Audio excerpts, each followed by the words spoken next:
अंतर मन में ज्योति जगा लो, होगा दूर अंधेरा।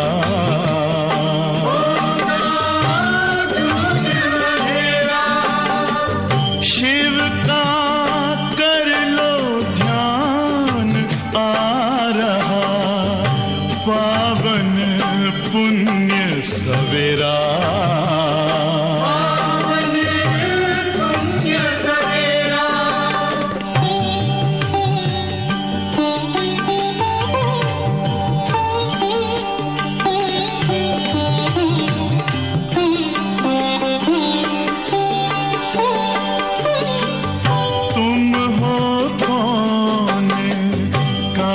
से आए अपने आप को जानो,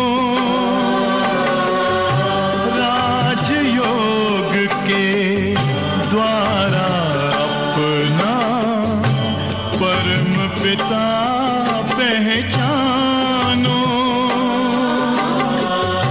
इसी राजपथ पर चलकर पालो अपना बसेरा।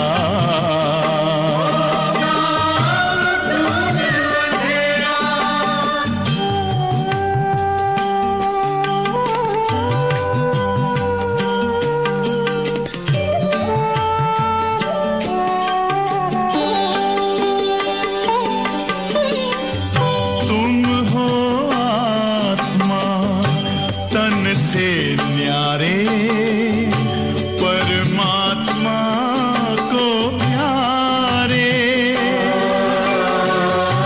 दिव्य गुणों को धारण करके योगी बनो दुलारे।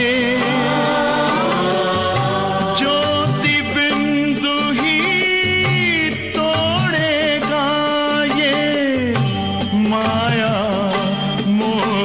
का घेरा।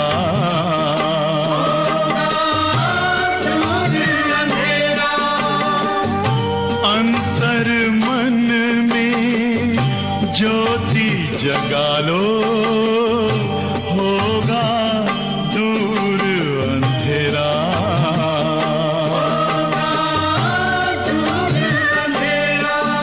ओम शांति, ओम शांति, ओम शांति। ओम शांति। मुरली की तारीख है 9/5/2021। आज रविवार है। अव्यक्त बाप दादा के माँ वाक्य सुनेंगे। रिवाइज कोर्स की ओरिजिनल तारीख है 27/12/87 और आज दुनिया में कई लोग मदर्स डे मनाते हैं। तो हम सब जानते हैं कि हमारी ओरिजिनल माँ वो कौन, जो सारे प्रजा की, प्रजापिता ब्रह्मा, सारे प्रजा की माँ, वो है ब्रह्मा बाबा। इसीलिए ब्रह्मा शब्द में माँ समाई हुई है। शिव बाबा ब्रह्मा के द्वारा हम बच्चों को शिक्षा देते अथवा माता पिता हम बच्चों को शिक्षा देते। तो आज जो बाबा ने मुरली चलाई है, वो बाबा ने चलाई है कि निश्चय बुद्धि विजयी रत्नों की निशानियां। इतनी अच्छी निशानियां बाबा ने बताई है। अगर हम चेक करेंगे कि ये सब निशानियां हमारे अंदर हैं, तो हमें कहाँ भी हार खाने की मार्जिनी नहीं है। ये तो हम सब जानते हैं कि निश्चय बुद्धि विजय थी। जो निश्चय बुद्धि है उनकी विजय निश्चित है। लेकिन और भी बहुत सारी क्वालिफिकेशंस है। जैसे बाबा में अगर निश्चय है तो उस व्यक्ति को, आत्मा को, उस बच्चे को कोई भी प्रकार का प्रश्न पैदा नहीं होगा, संशय मन में नहीं आएगा ये कैसे होगा, क्या होगा, होगा कि नहीं होगा, सवाल ही नहीं। क्योंकि बाबा में 100% निश्चय है। परिस्थिति के प्रमाण भी उसकी स्थिति नहीं रहेगी, क्योंकि वो निश्चित है, निश्चिंत है कि निश्चित विजय मेरी है।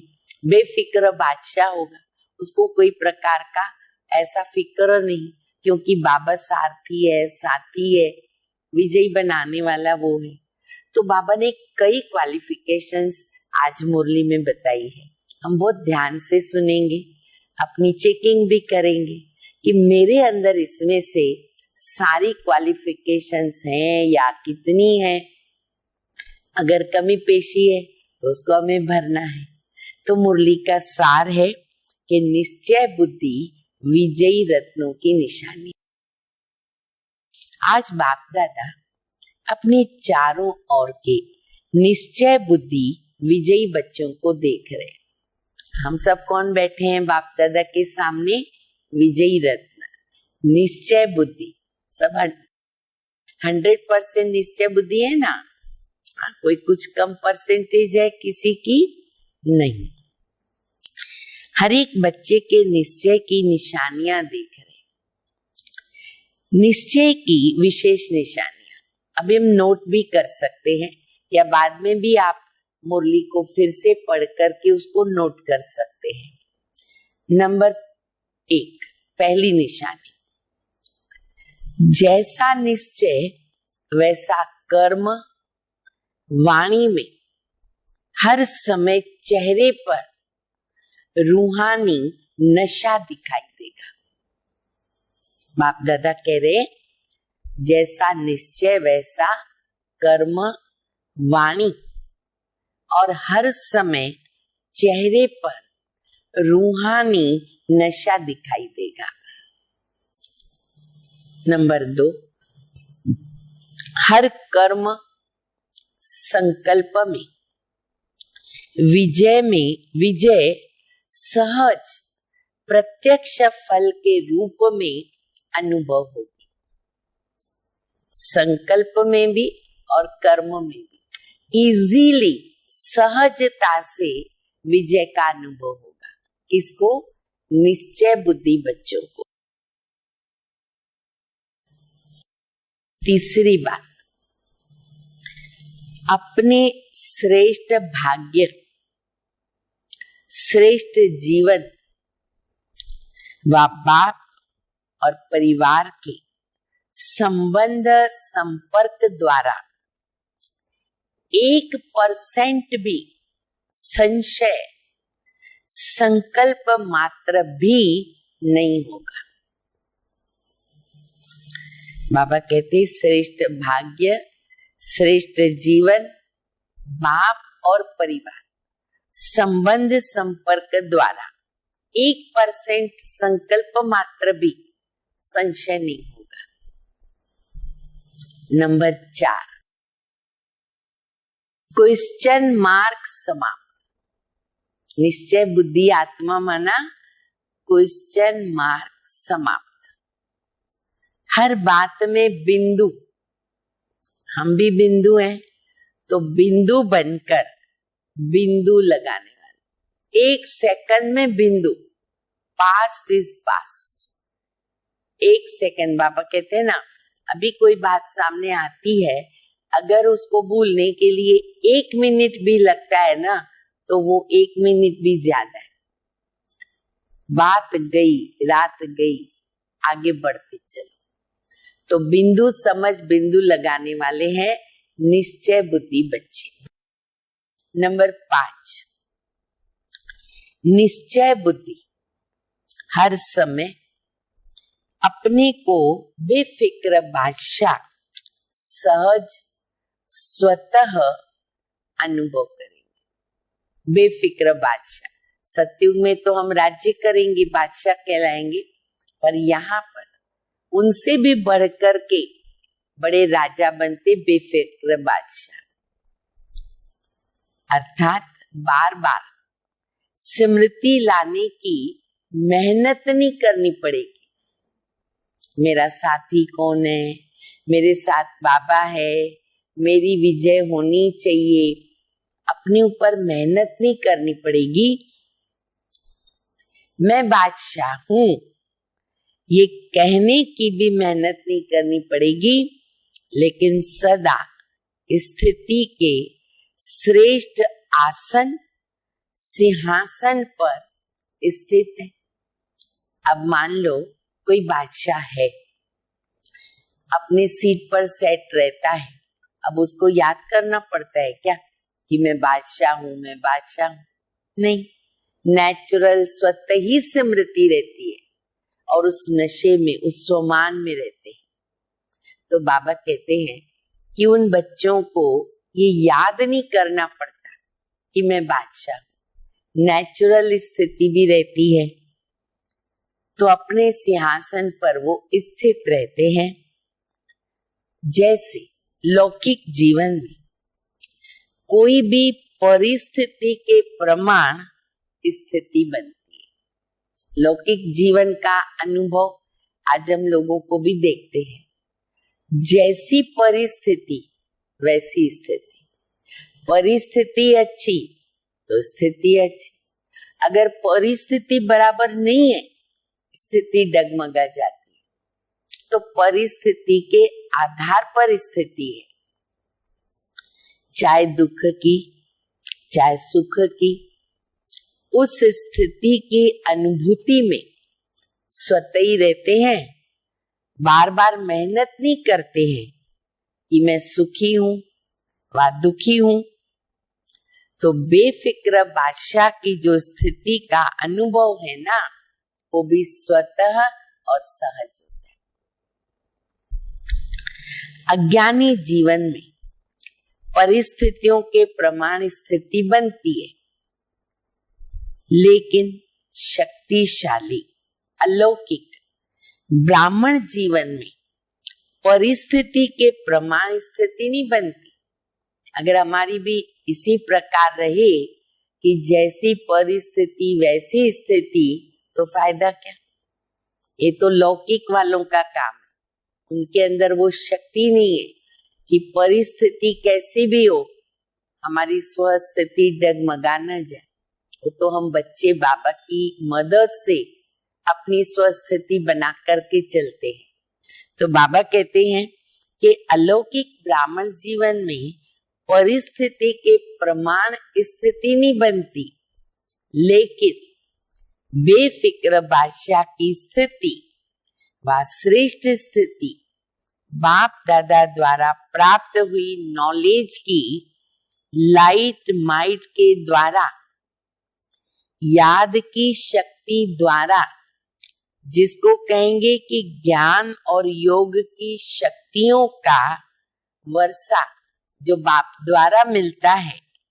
तो ब्राह्मण जीवन में बाप के वर्षे द्वारा या सतगुरु के वरदान द्वारा या भाग्य विधाता द्वारा प्राप्त हुए श्रेष्ठ भाग्य के द्वारा वह स्थिति प्राप्त होती है। बहुत लंबी बात मैंने पढ़ ली, लेकिन इसको समझना बहुत जरूरी है। बाबा कहते ब्राह्मण जीवन में तुम बच्चों की परिस्थिति के आधार पर स्थिति नहीं होती है। फिर से ये बातें ध्यान से सुनो कि हम कैसे अपनी स्थिति बना करके रखते हैं। बाबा कहते हैं बेफिक्र बादशाह की स्थिति जो है, श्रेष्ठ स्थिति बाप द्वारा प्राप्त हुई लाइट माइट के द्वारा। बहुत सारे कारणों से हमारी स्थिति बनी रहती है, वो बाबा ने बताया। लाइट माइट द्वारा या फिर याद की शक्ति द्वारा, जिसको ज्ञान योग की शक्तियां कहेंगे, जो बाबा के वर्षे में मिली हुई है, या फिर सतगुरु के वरदान द्वारा, या फिर भाग्य विधाता के द्वारा जो भाग्य प्राप्त हुआ, उस आधार पर हमारी स्थिति बनती है या हमें प्राप्ति होती है। कितना फर्क हो गया। अगर परिस्थिति के आधार पर स्थिति हो, हमारी भी, हम बच्चों की भी, तो शक्तिशाली कौन हुआ?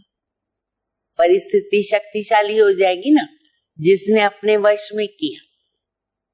तो बाबा कहते अगर परिस्थिति के आधार पर स्थिति है तो शक्तिशाली कौन हुआ?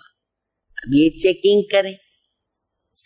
परिस्थिति पावरफुल हो जाएगी और परिस्थिति के आधार पर स्थिति बनाने वाला कभी भी अचल अडोल नहीं रह सकता।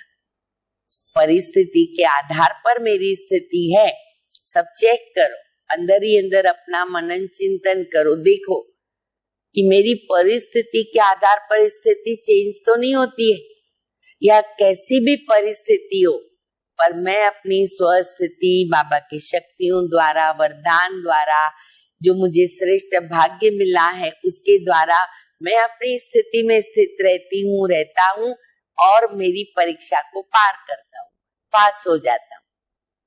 ये हमें देखना है। तो बाबा कहते हैं कि अगर परिस्थिति के आधार पर हमारी स्थिति रहेगी तो हम अचल अडोल नहीं रह सकते हैं। जैसे अज्ञानी जीवन में अभी अभी देखो बहुत खुशी में नाच रहे और अभी अभी उल्टे सो गए, ये अज्ञानियों की स्थिति है। क्योंकि परिस्थिति अच्छी तो खुशी में रहेंगे, नहीं तो दुखी हो जाएंगे। तो अलौकिक जीवन में ऐसी हलचल वाली स्थिति नहीं होती, परिस्थिति के आधार पर नहीं, लेकिन अपने वर्षे और वरदान के आधार पर व अपनी श्रेष्ठ स्थिति के आधार पर परिस्थिति को परिवर्तन करने वाला होगा। कौन? निश्चय बुद्धि आत्मा। वो हर हालत में बाबा की शक्तियों द्वारा, वरदान द्वारा अपनी स्थिति को परिवर्तन करेगा। तो निश्चय बुद्धि इस कारण से सदा बेफिक्र बादशाह है। क्योंकि फिक्र होता है कि कोई अप्राप्ति या कमी के कारण, तो ही फिक्र होता है। सब कुछ है तो फिक्र काहे का? अगर सर्व प्राप्ति स्वरूप है, मास्टर सर्वशक्तिवान है, फिक्र किस बात का? किस बात का करेंगे? है ही नहीं कोई बात। नंबर 6, निश्चय बुद्धि अर्थात सदा बाप के ऊपर बलिहार जाने वाले, बाबा के ऊपर बलिहार जाने वाले। इसमें बहुत अच्छी चेकिंग कर सकते हैं। बलिहार माना क्या? मैं बाबा का, बाबा मेरा। बलिहार माना क्या?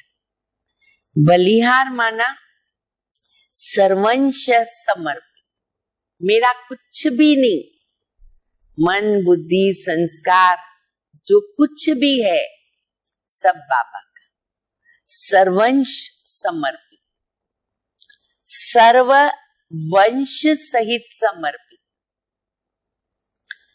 चाहे देभान में लाने वाले विकारों का वंश, चाहे देह के संबंधों का वंश, चाहे देह के विनाशी पदार्थों की इच्छाओं का वंश। कितने वंश आ गए, कितनी गहरी चेकिंग है हमें अपने लिए करने के लिए। आज बाबा ने बहुत अच्छा होमवर्क दिया है, हमें चेक करना ही पड़ेगा। बाबा कहते देखो हम समर्पित कैसे हैं बाबा के पास। हमारे अंदर कोई विकारों का वंश है, देह के संबंधियों का है, इच्छाओं का है, पदार्थों का है। सर्व वंश में ये सब आ जाता है, ये सब बातें आ जाती है। सर्वंश समर्पित व सर्वंश त्यागी एक ही बात है। समर्पित होना इनको नहीं कहा जाता कि मधुबन में बैठ गए या सेवा केंद्र पर बैठ गए, माना हम तो बाबा को समर्पित है। नहीं, मार्क्स इसके ऊपर नहीं मिलेगी, धारणाओं पर, स्थिति पर मार्क। तो बाबा कहते मधुबन में बैठे हैं, सेंटर पर समर्पित होके रहते, उसको समर्पित नहीं कहेंगे। यह भी एक सीढ़ी है जो सेवार्थ अपने को अर्पण करते हो, लेकिन सर्वंश अर्पित ये सीढ़ी की मंजिल है। सीढ़ी चढ़ना स्टार्ट, समर्पित हुए, पर ऊंचाई तक पहुंचना है, मंजिल तक पहुंचना है। तो वो जो मंजिल है, लास्ट सीढ़ी है, उसको कहेंगे सर्वंश अर्पित। एक सीढ़ी चढ़ गए लेकिन मंजिल पर पहुंचने वाले निश्चय बुद्धि की निशानी क्या है कि तीनों वंश सहित अर्पित, चाहे विकार, चाहे संबंध, चाहे इच्छा पदार्थ, तीनों ही बातें स्पष्ट जान गए ना। बाप दादा ने कितना अच्छा क्लियर किया। वंश तब समाप्त होता है जब स्वप्न व संकल्प में भी अंश मात्र न हो। अगर अंश है तो वंश पैदा हो जाएगा। इसलिए सर्वंश त्यागी की परिभाषा जो है वो अति गुह्य है, उसको बहुत गहराई से समझना पड़ेगा। यह भी तो कभी सुनाएंगे। फिर 7वीं बात बाबा बता रहे, निश्चय बुद्धि सदा बेफिक्र निश्चिंत होगा। हर बात में विजय प्राप्त होने के नशे में निश्चित अनुभव करेगा। एक तो बेफिक्र है, निश्चित है, निश्चित अनुभव करेगा तो विजय तो है ही उसकी। तो निश्चय, निश्चिंत और निश्चित, 3 बातें हैं। निश्चय, निश्चिंत और निश्चित, वो हर समय ये अनुभव करेगा। कभी हाँ कभी ना नहीं, हमेशा ये 3 बातों में रहेगा। निश्चय, निश्चिंत और निश्चित। 8वां नंबर, वह सदा स्वयं भी नशे में रहेंगे और उनके नशे को देखकर दूसरों को भी ये रूहानी नशे का अनुभव होगा। जब देखो तब खुशी में, नशे में, हर्षित मुख चेहरा, रूहानियत भरा चेहरा, उनको देखकर दूसरे भी फॉलो करेंगे, वो भी अनुभव करेंगे। औरों को भी रूहानी नशे में बाप की मदद से स्वयं की स्थिति से अनुभव कराएगा, उन्हों को भी अनुभव कराएगा। निश्चय बुद्धि की व रूहानी नशे में रहने वाले के जीवन की विशेषताएं क्या होगी? अब बाबा कहते हैं जो निश्चय बुद्धि रूहानी नशे में रहने वाले ना, उनके जीवन की विशेषताएं क्या होगी? उसमें बाबा बता रहे, पहली बात, जितना श्रेष्ठ नशा होगा ना, नशा रहेगा, मेरे साथी कौन है, उतना फिर निमित्त भाव हर जीवन के चरित्र में होगा, उतना निमित्त भाव रहेगा, निर्माण रहेगा, अभिमान नहीं। निमित्त भाव की विशेषता का कारण निर्माण बुद्धि, बुद्धि पर ध्यान देना। जितनी निर्माण बुद्धि होगी उतना निर्माण करते रहेंगे। नव निर्माण कहते हो ना, तो नव निर्माण करने वाली बुद्धि रहेगी, तो निर्माण भी होंगे और नव निर्माण भी करेंगे। जहां ये विशेषताएं हैं तो उनको कहेंगे निश्चय बुद्धि विजयी आत्मा। क्लियर कर दिया बाबा ने। निमित्त, निर्माण और निर्माण। निमित्त, निर्माण यानी नम्रचित, और निर्माण, नव निर्माण करने वाले। अच्छा, निश्चय बुद्धि की भाषा क्या होगी? इतनी बाबा स्पष्टताएं कर रहे ताकि हमें अपना पोता मिल देखने में तकलीफ नहीं होगी। दर्पण बाबा रख रहे आगे। निश्चय बुद्धि की भाषा क्या होगी? निश्चय बुद्धि की भाषा में सदा मधुरता, वो तो कॉमन बात है ना, वो तो होनी ही है। मधुरता तो कॉमन बात है, लेकिन उदारता, दूसरी बात बाबा बता रहे, उदारता होगी।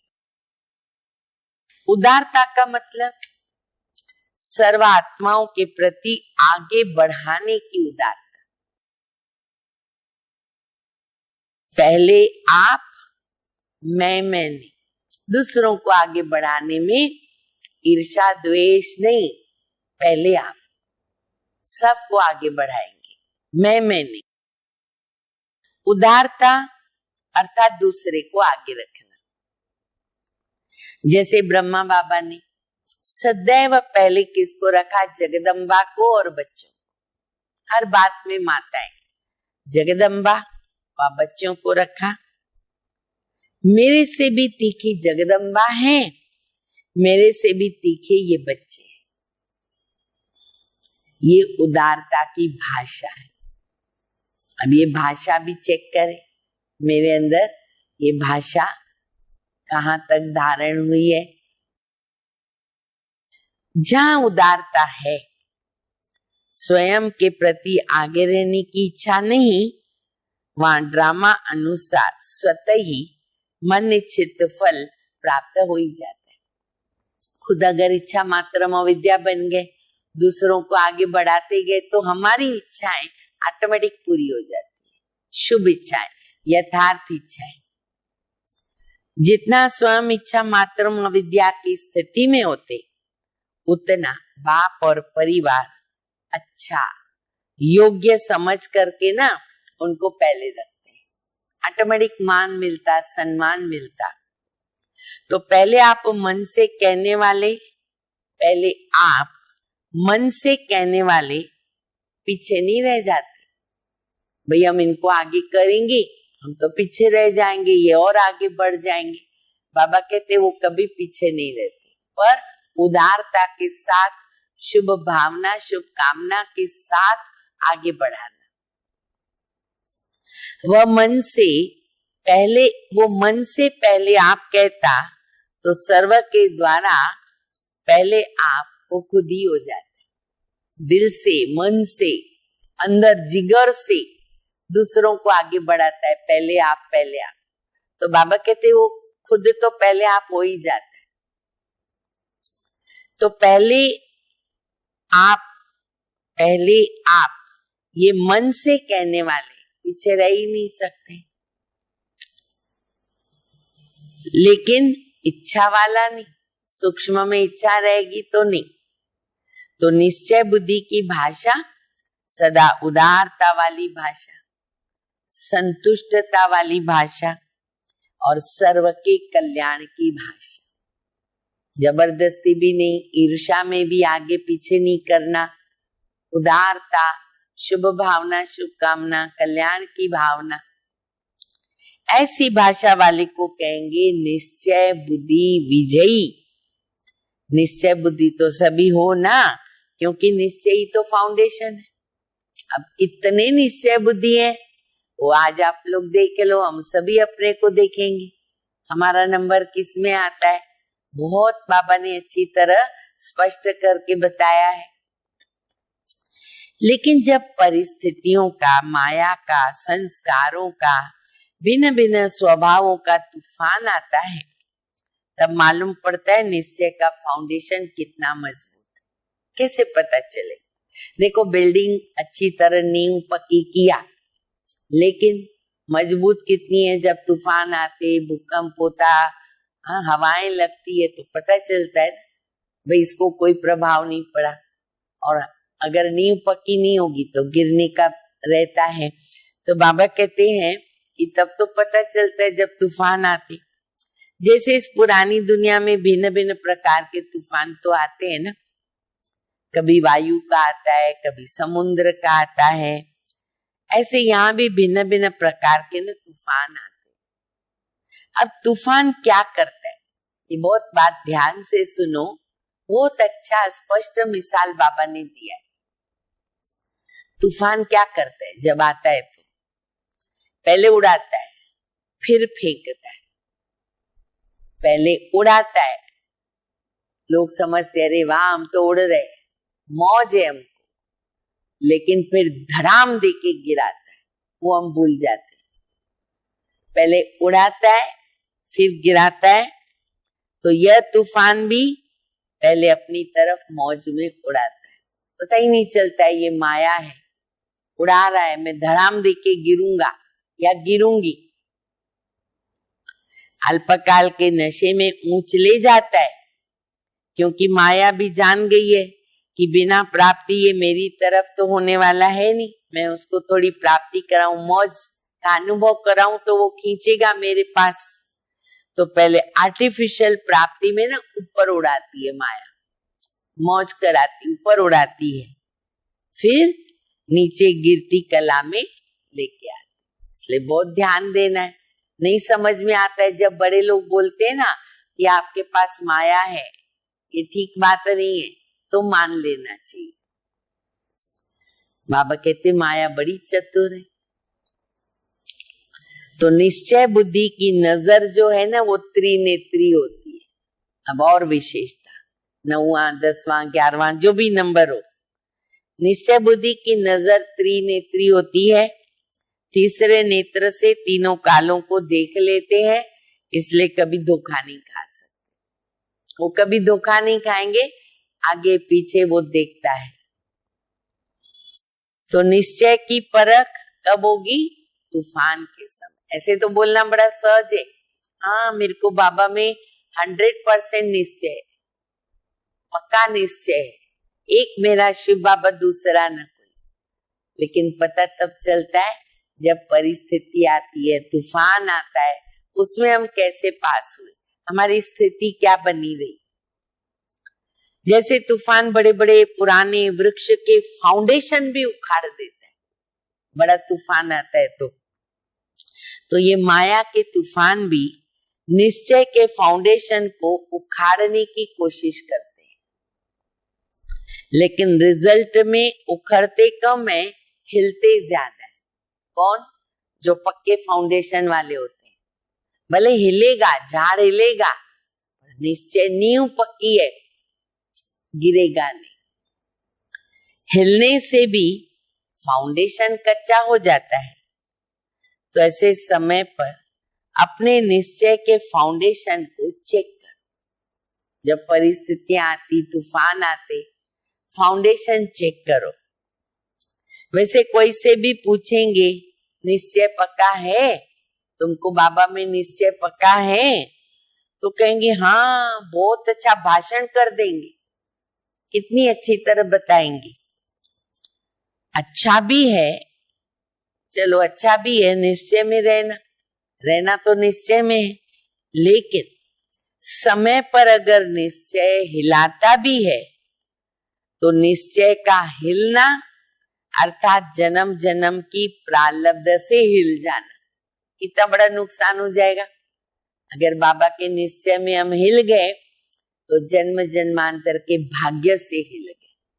इसलिए चेक करना है, जो भी आज बाबा क्वालिफिकेशन बता रहे हैं वो सब मेरे अंदर होनी चाहिए, नहीं तो मुझे भरनी पड़ेगी। बाबा से वरदान प्राप्त करें, शक्तियां प्राप्त करें, क्योंकि अभी बहुत तूफान आने वाले हैं। अभी तो आ ही रहे, लेकिन और भी आएंगे। नींव मजबूत होनी चाहिए। तो बाबा कहते हैं तूफान के समय अपने को चेक करो, कोई हद का मान शान न दे या व्यर्थ संकल्पों के रूप में माया का तूफान आवे।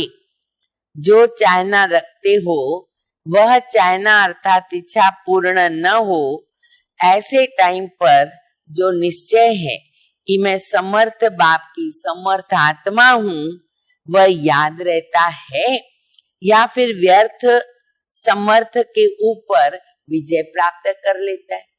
अब कैसे चेक करें, क्या करें? तो बाबा कह रहे हैं कि जब तूफान आता है तो क्या चेक करो? तो बाबा कहते ये चेक करो कि माया का तूफान आया तो जो चाहना रखते हो, वह चाहना यानी इच्छा पूर्ण न हो, ऐसे टाइम पर जो निश्चय है कि मैं समर्थ बाप की समर्थ आत्मा हूँ, वो याद रहता है।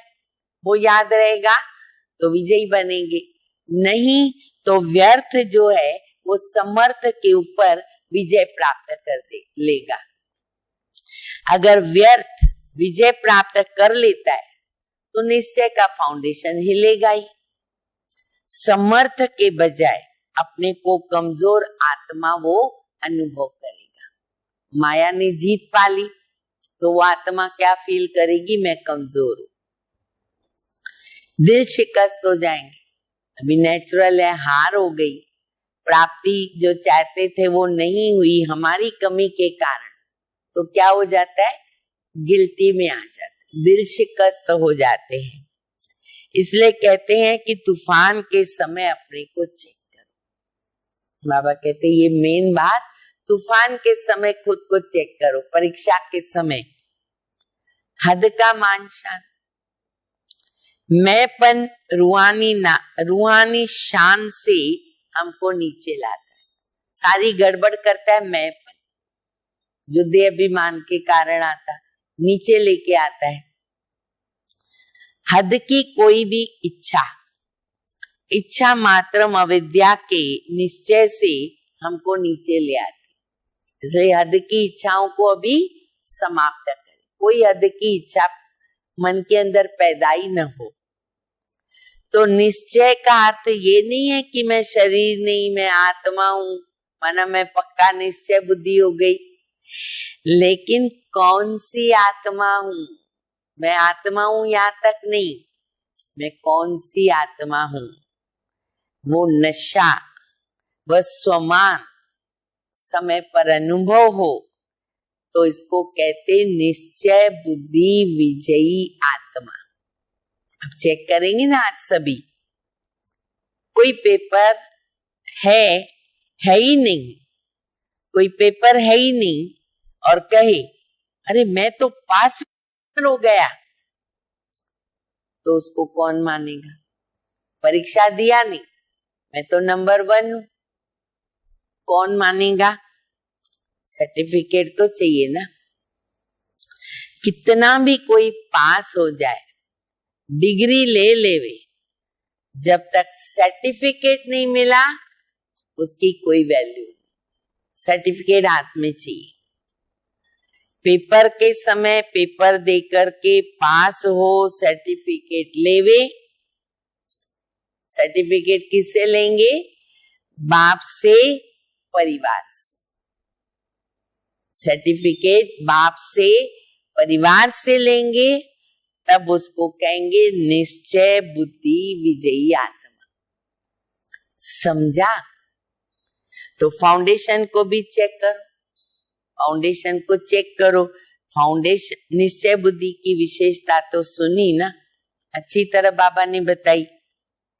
जैसा समय वैसे रूहानी नशा जीवन में दिखाई देना चाहिए। सिर्फ अपना मन खुश ना हो, लेकिन लोग भी खुश हो। चलो मैं खुश हूं तो बस मैं संतुष्ट हो गया, बाबा कहते ऐसे नहीं चलेगा, लोग भी खुश हो, सब अनुभव करे, दूसरे अनुभव करे कि हाँ ये नशे में रहने वाली आत्मा है। सिर्फ मन पसंद नहीं बनना है, लोग पसंद और बाप पसंद, 3 सर्टिफिकेट चाहिए। प्रभु पसंद, स्वयं पसंद, जन पसंद, तो लोग पसंद, बाप पसंद और फिर मन पसंद। इसको कहते विजयी आत्मा। ठीक है? अच्छा, सर्वनिश्चय बुद्धि विजयी रत्नों की को, सर्वनिश्चिंत बेफिक्र बच्चों को, सर्वनिश्चित विजय के नशे में रहने वाली रूहानी आत्माओं को, सर्व तूफानों को पार कर तोहफा अनुभव करने वाली विशेष आत्माओं को, सदा अचल अडोल एकरस स्थिति में स्थित रहने वाले निश्चय बुद्धि बच्चों को बाप दादा का याद प्यार और नमस्ते। बहुत गहरी मुरली है, चेकिंग वाली मुरली है, और फिर अपने को चेंज भी करना है, क्योंकि निश्चय बुद्धि बनेंगे तो हम विजयी आत्मा बनेंगे। तो सब अच्छी तरह से मुरली का अध्ययन भी करेंगे। अच्छा, ऐसे हाँ रूहानी बच्चों की, रूहानी बाप को, माता पिता बाप दादा को याद प्यार, गुड मॉर्निंग और नमस्ते। मुरली का वरदान है, व्यर्थ की लीकेज को समाप्त कर, व्यर्थ की लीकेज को समाप्त कर समर्थ बनने वाले कम खर्च बाला नशीन भव। संगम युग पर बाप दादा द्वारा जो भी खजाने मिले हैं, उन सर्व खजानों को व्यर्थ जाने से बचाओ, तो कम खर्च बाला नशीन बन जाएंगे। जो भी बाबा से खजाने मिले हैं उनको व्यर्थ जाने से बचाओ। व्यर्थ से बचाव करना माना समर्थ बनना। जहाँ समृद्धि है वहां व्यर्थ, जहाँ समृद्धि है वहां व्यर्थ चला जाए हमारे से व्यर्थ हो, ये नहीं हो सकता। अगर व्यर्थ की लीकेज है हमारे पास तो कितना भी पुरुषार्थ करो, मेहनत करो, लेकिन शक्तिशाली बन नहीं सकेंगे, क्योंकि ऊपर से पानी आएगा, नीचे लीकेज है, बहता जाएगा, वो शक्तियां चली जाएगी। इसलिए लीकेज को चेक कर समाप्त करो। प्लम्बर आते ना, लीकेज को बंद करते, हमें हमारे इस व्यर्थ लीकेज को खत्म करना है, समाप्त करना है, और व्यर्थ से समर्थ हो जाएंगे। स्लोगन है, प्रवृत्ति में रहते संपूर्ण पवित्र रहना। प्रवृत्ति में रहते संपूर्ण पवित्र रहना, यही योगी और ज्ञानी तू आत्मा की चैलेंज है। ये चैलेंज बाबा के सभी बच्चों ने उठाई है। जो भी प्रवृत्ति में रहने वाले हैं उन्होंने ये चैलेंज उठाई है कि प्रवृत्ति में रह करके हम संपूर्ण पवित्र रहेंगे। और ये कमाल तो केवल बाबा की है। किसी भी साधु संत महात्मा गुरु जगत गुरु किसी की कमाल नहीं हो सकती, किसकी ताकत ही नहीं है कि वो प्रवृत्ति में रह करके ऐसी पवित्र जीवन बनवा करके दिखा दे। केवल बाबा कर सकते हैं। तो आज की मुरली का हम अध्ययन करेंगे, मनन करेंगे, चेकिंग करेंगे और फिर अपने अंदर जो भी कमी पेशी है उसको भरेंगे और 100% निश्चय बुद्धि विजयी आत्मा बनेंगे। ओम शांति।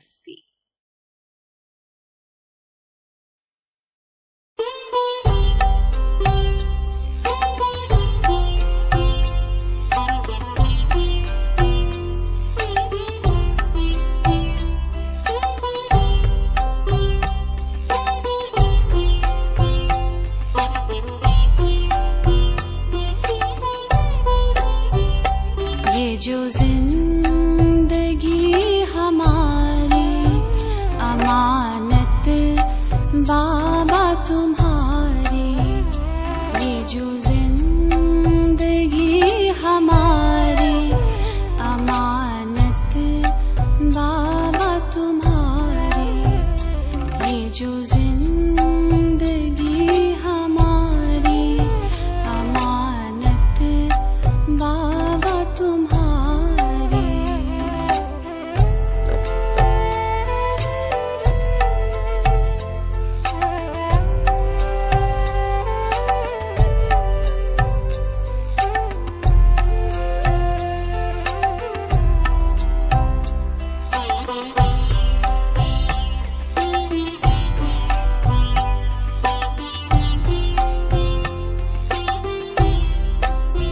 हर कदम संकल्प, हर कदम संकल्प, ये जो छत्र छाया निराली वह जिंदगी हमारी, ये जो जिंदगी